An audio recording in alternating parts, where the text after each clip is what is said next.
Hi friends, Rudra Viraj దర్శకత్వంలో తానే హీరోగా అజయ్ ఘోష్ బెనర్జీ ప్రధాన పాత్రలు పోషించిన వీరరాజు 1991 ఈ సినిమా ఈ మధ్య ఆహాలో రిలీజ్ అయింది. థియేటర్లో రిలీజ్ చేస్తే ఎవరూ చూడలేదని డైరెక్ట్గా ఓటీటీలోకి ఇచ్చేశారు. ఈ సినిమా ఎలా ఉందో చూద్దాం. నెల్లూరు దగ్గర చేపలు పట్టుకునే వాళ్ళు ఓ ఏరియాలో అక్కడున్న పొలిటీషియన్ వల్ల బాధలు పడుతూ ఉంటారు.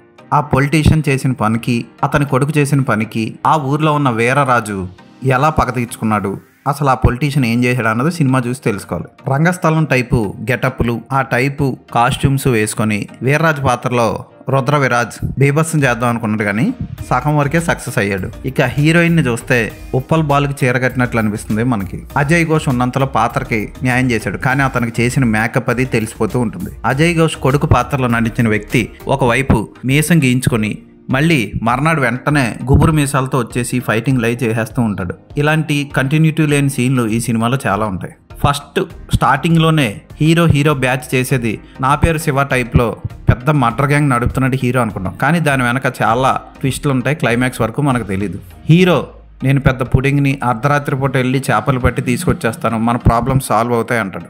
ఓ పడవేసుకొని వెళ్ళిపోయి తీసుకొచ్చిన చేపలు చూస్తాయి. మహా అయితే ఓ 4-5 చేపలు ఉంటాయి, కింద అంతా వాళ్ళ ఉంటుంది. ఇలాంటివన్నీ సరిగ్గా క్లారిటీగా చూపించకపోవడంతో సినిమా చూసేవాడికి న్యాచురల్గా ఫీల్ రాదు.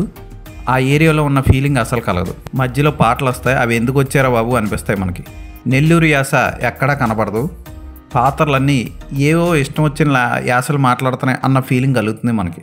ఫోటోగ్రఫీ పర్వాలేదు అనిపిస్తుంది. తెలుగులోనే రిలీజ్ అయిన ఈ సినిమా చూస్తున్నప్పుడు మనకి అక్కడక్కడ హీరో మాట్లాడడం వింటూ ఉంటే ఇది ఏదైనా డబ్బింగ్ సినిమానా అన్న ఫీలింగ్ కూడా వస్తుంది. టైం వేస్ట్ చేసుకోవాలనుకుంటే ఈ సినిమాని ఒకసారి చూడండి. ఈ సినిమాకి నేను ఇచ్చే రేటింగ్ 1.5/5.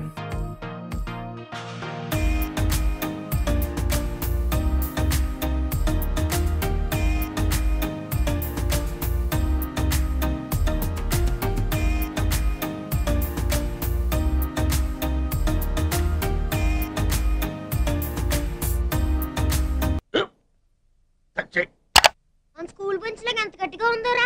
కొట్రా, కొట్టు, పర్లేదు, కొట్టు. అబ్బా చైన్ పెట్టేసింది బాబాయ్. ఏంటి నువ్వు కొడతావా? కమా బీట్ మీ యార్. వద్దు బాబాయ్. వాణ్ణి నేను కొట్టడం లేదమ్మా, వాణ్ణే నన్ను కొట్టమంటున్నాను. నువ్వేం కంగారు పడక్కర్లేదు. అడుగుతావేంటి?